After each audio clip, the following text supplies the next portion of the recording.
The playbook for growing a swim program is simple. Capture some swimmers. They are your first customers, family and friends. Then you need leads, other swimmers. Word of mouth and conversations convert those leads into dues-paying customers. That's sales, and the early sparks are often through lessons.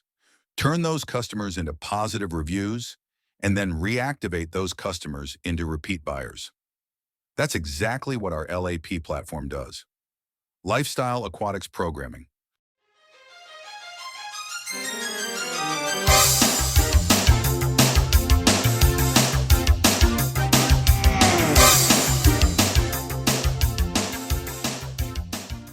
Team building, leadership, even personal growth. You've got loyalty, recruiting, development, responsibility, even time management. It's a very complete picture. And the author, Jim Lutz, he's not just theorizing. This guy spent, 50 years in competitive swimming? Yeah, from clubs right up to NCAA, USA swimming, tons of experience before he switched careers. That's decades of, real hands-on leadership. It's practical wisdom, not just textbook stuff. Start with loyalty. The text frames it as foundational, but it's not static. Something you have to give, earn, and importantly, maintain. Okay, and it breaks down into 5 key aspects. First one is honesty.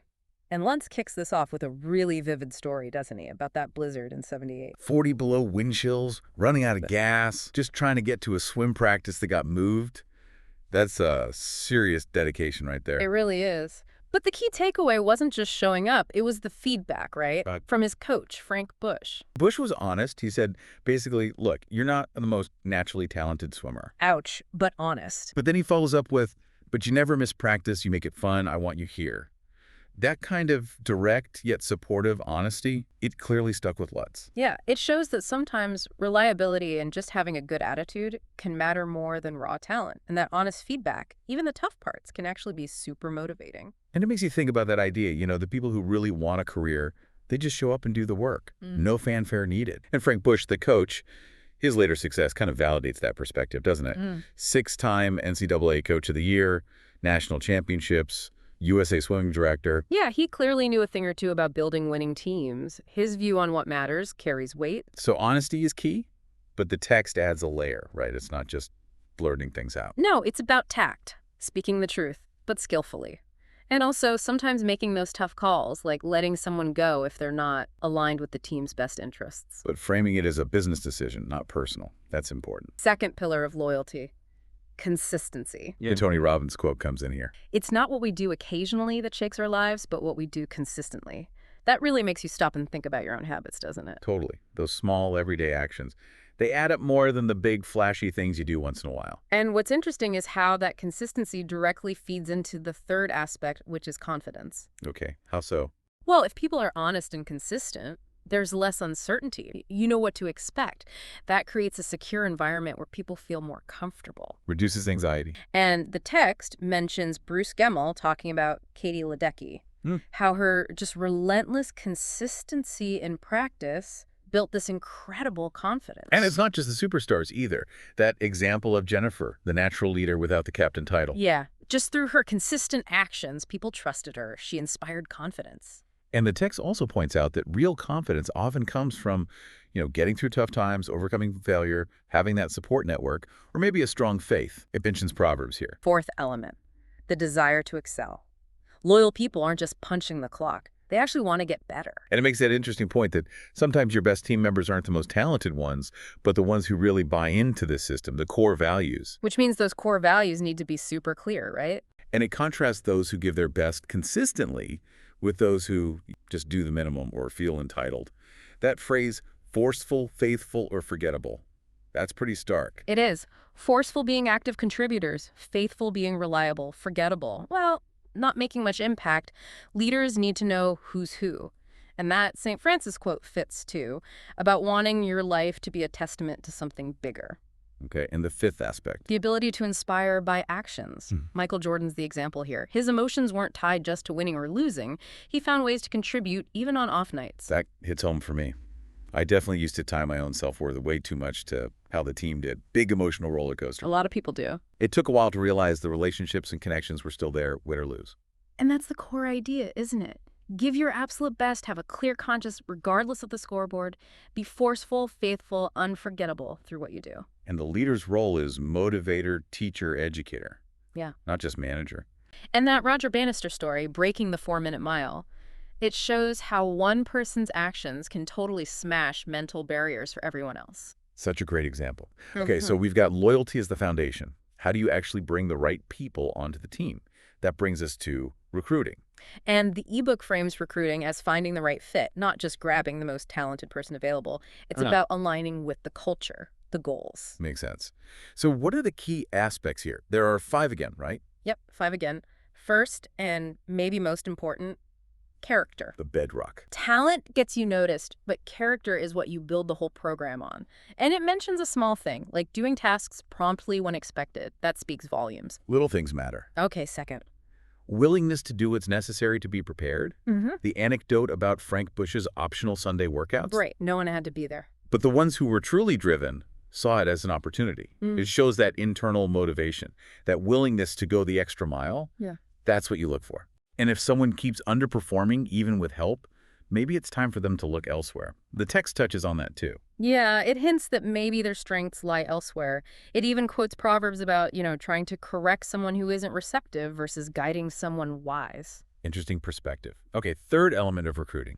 Using the word next sounds simple, but it means seeing each recruit as an individual. Unique story, unique talents, different levels of commitment. Don't just lump them together. Look beyond the stats, see the person. And the leader needs to support them through the ups and downs, right? Focus on small wins, positive mindset. Which leads to the fourth aspect, commitment to trust your talents. Ah, the mental game again. The example of Chad, the distance swimmer with self-doubt. Right. It often isn't a lack of ability, it's a loss of confidence in that ability. That's huge. And that story about telling a swimmer, there is no place for hope right now. Whoa. That's intense. It really emphasizes needing that rock-solid belief, backed by preparation. Hope isn't enough when the pressure's on. And it mentions Ben Crenshaw admiring Harvey Penick's patience and giving credit. That adds humility. Plus, it touches on resisting new ideas, sticking with the familiar even if it's not working. Yeah, ultimately trusting your gut, your instincts, and acting in line with your values. Okay, and the fifth recruiting aspect. Passion. You need to find out what really drives someone. Money's often just a vehicle, not the core motivation. What's their deep down enthusiasm? Finding that spark. Yeah. And the idea of gamers, the ones who just find a way to win because they believe. Comes back to the mind being the biggest hurdle. Positivity is key. Real champions are relaxed, comfortable, which leads to winning. And self-worth has to come from inside. Aligning heart and mind, deciding to make a difference. And that quote, love people and use things, not love things and use people. Find what works for that individual. And loving what you do is essential for the long haul, needing structure, discipline. Freedom's like a rope, right? Pull yourself up or hang yourself. Oof. Good analogy, though. Oh, yeah. And the swimmer schedule example shows that level of commitment. Then that final analogy. Golf and love being deceptively simple and endlessly complicated. Yeah, sums up dealing with people pretty well. Okay, so loyalty established, people recruited. Now development, this is the ongoing part, right? Yeah. Requires real effort from leaders. It doesn't just happen. And that story about the quiet musician with pet snakes and his goal sheet. Right. It shows you got to find out what makes people tick. Show genuine interest beyond just their job function. See the whole person. And then be honest in assessments, challenge them to improve. It mentions Proverbs again about humility and wisdom and tailoring feedback. Huge. Not everyone receives critique the same way. Definitely not. So first step in development is finding their strengths, finding that hot button. What motivates them? What are they naturally good at? That Native American proverb about letting go of the planned life for the one waiting, that fits here too. Maybe hidden strengths emerge. Like the contrast between role players Yeah. and those gamers who just elevate under pressure. Magic Johnson in the rookie finals is such a perfect example. Incredible story. And the leader's job. Treat everyone fairly, but not necessarily equally. Maximize their specific talent. The quote from 1 Peter emphasizes using your God-given strengths in service. Makes sense. So once you know their strengths, their hot buttons, individualize their development. Precisely. Like the example of the agent who's great with clients but hates cold calls. You work on the weakness, but you don't kill the strength. Set goals they can control. And accept that failure in practice is normal when you're pushing limits. Yeah, it's the art of coaching, right? Yeah. Knowing when to push, when to back off, rebuild confidence. And setting goals yearly, quarterly, monthly, weekly, daily. Having that roadmap. And again, that foundation of faith helps weather the storms. But development isn't just strengths. You have to address weaknesses, too. The relay team example. Talented swimmer, never the anchor because of pressure weakness. Right. You don't ignore it. You manage it strategically. And don't avoid adversity. Use it to learn. That sign, see it, face it, get over it. Pretty blunt. And the contrast between championship performers and those who always fall short. It highlights the need to confront those weaknesses and avoiding schadenfreude, actually helping people through struggles. Successful people work on their weaknesses. A smooth sea never made a skilled mariner. Learn from tough times, don't just complain. Opposition often means you're moving forward. Greatest accomplishments begin as greatest adversity. Okay, this next one sounds tricky. Love them enough to let them hate you. Tough love. Basically, yeah. Sometimes telling people what they need to hear, not what they want to hear, is essential for their growth, even if they don't like it initially. That saying, they'll hate us for weeks, love us at championships, takes guts as a leader. It does. Leading by example is key. And the shift from yelling to asking, what did you think, that encourages ownership, self-reflection. Much better approach. Enforcing boundaries is part of it too. It's on the worker to meet expectations. And that, quote, if you want to make everyone happy, go sell ice cream. So true. Creating an environment where mistakes are teaching moments, not reasons for punishment. The story about the swimmer worried about their time and the perspective about China helps keep things grounded. Perspective is everything. So how do we measure if all this development is working? How is success measured? Is it just winning? Great question. The text challenges that. Is it just wins or is it personal growth effort? The parent confused about inconsistent progress. And that's relatable. Like work performance, it fluctuates. Progress isn't always linear. Regression often comes before improvement. And misusing metrics, like focusing only on the close rate in sales without looking deeper. Need the whole picture. And feedback should be private, constructive. It's not personal, it's business. Handle issues individually. And the pressure analogy, diamond versus crushed orange. How people handle it differs. Don't let others' opinions derail you. Stay focused on the goal. That humorous classified ad description lightens it up, but reminds us a number doesn't tell the whole story of the journey. Ultimately, you decide what's right for you, set your path. Character is what you do when no one's watching. Be truthful. Build that stable disposition. Proact. Don't just react. Like John Wooden said, character is lasting, you control that. And the section wraps with that poem, Success, emphasizing the journey and integrity over just the win. Okay, moving to responsibility. Starts with that Freud quote about people wanting freedom but fearing responsibility. Interesting paradox. It is, and it emphasizes handling yourself well even when unsupervised.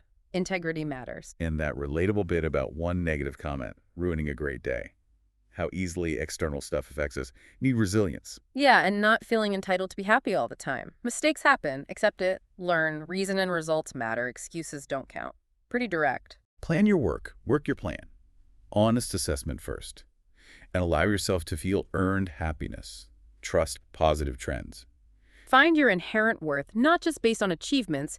You have a responsibility to prove yourself. Take the leap despite fear. Powerful stuff. The leader has to define success, evaluate fairly, and stand by their people. Adversity is just a speed bump. Right, thank God, in good times and bad. The orange barrels analogy, adjust course, don't quit. And that question, how's that working out for you? Gentle way to start a tough conversation? And everyone needs attention, good times and bad. Okay, allocating responsibility. The Bear Bryant story, delegating, trusting his assistants. That's huge, trusting their preparation. How do you feel when responsibility is allocated? Empowered or like it's just grunt work? When struggling, step back, remember positives, focus on strengths. Rely on core values, faith. Proverbs warns about deceitful speech here. Then, adding and reducing responsibility. When to delegate, when to do it yourself. Autonomy versus micromanagement, that's a tricky balance. A fool and his money are soon parted, applied to giving responsibility too soon. Ensure readiness, confidence, seek help if needed. And don't take on too much. Become mediocre. Bad advice. Give yourself fully to make something memorable. Okay, last major section, time management. Starts with crucial advice. Make decisions that allow you to sleep. So fundamental. Sleep affects everything. It really does. I shared my own story here. The coaching change, 18-hour days, marathon training, coffee dependency. I totally bought into never quit, outwork everyone. Common mindset, especially back then. Yeah. Now it's more work smarter. Getting sick was honestly a wake-up call. Led to forgiveness, balance. Anger holds you back. Yeah. And remembering my mom raising 6 kids alone, that's time management under pressure. Wow. The text defines time management simply: planning and controlling time to boost effectiveness. Why is it important to you? Have priorities shifted since we talked loyalty? How do you react when your schedule feels out of control? Good reflective questions. Yeah. And it stresses sleep and nutrition. Again, physical and spiritual fuel, like race cars needing premium fuel. Things change so fast now. Constant learning is vital. Short-term fixes versus long-term adjustments aligned with core values. Filling your mind with trends versus deeper growth. Strive for positives to crowd out negatives. And a huge part of time management, the ability to say no. Often the hardest part. Saying no feels selfish sometimes, but top performers often need to, right? To protect their energy for the team's benefit. Protect the go-to person from burnout. Finally, inconveniences are not problems. Great distinction. Inconveniences need adaptation. Problems control you emotionally. Greatest accomplishments often follow adversity. Appreciate the tools you already have, that Native American warrior attitude. It's a great day to die. Give everything for a greater good. The humor in giving more than 100%. Okay, that was a really thorough deep dive into Jim Lutz's principles. Loyalty, recruitment, development, responsibility, time management. So much there. Yeah, and those recurring themes really stand out, don't they? Character, perseverance, that necessary tough love sometimes, and definitely the importance of faith and a positive outlook. Absolutely. We hope you listening can really think about how these apply in your own world, your teams, your life. Jim Lutz, who shared all this wisdom. And like you said, he's a real OG swim coach, so generous with his ideas. His ebook, by the way, is available over at swimisca.com. Good to know. And he's written 4 books, too, if anyone's interested in seminars, speaking, or maybe having him on their podcast. And definitely, we'd love to hear your thoughts on all this. What resonated, what maybe didn't. Feel free to share your comments, audio, even video with us. We want to include your voice. We look forward to hearing more from Coach Lutz ourselves in the future. Absolutely. So, as you go about your day, maybe just mull this over. When you face that next tough choice, are you going to pick what's right, even if it's hard? Or go for what seems easy? Something to think about. Easy. Now easy. Let's talk a little bit about easy for coaches, team managers, program coordinators, and nonprofits. Artificial intelligence is going to make life easier if we were able to get our investment in line with alignment with our programming. And we're working on delivering that with you. Hey, let's talk a little bit about easy with the 4-bot program with go.lap.red. On this system, we're going to be showing you how AI can perform essential roles for you. We're going to show you how you can target, generate, and let AI do the heavy lifting on lead generation. Then we're going to take that lead generation, that data, and we're going to show you how then the next AI bot can nurture and qualify those leads so they can answer questions, they can engage with them in real time, and you'll be amazed to see exactly how much the AI knows about from the first contact. Next, the bot used logic and reasoning and understood the customer, answering their objections and making sure that it was directing them towards a sale in real time. And then, after the sale, a receptionist, a follow-up and customer service able to answer technical questions, drive the client satisfaction, and be a voice of the company in a supportive role, being able to take an existing customer and to additional opportunities.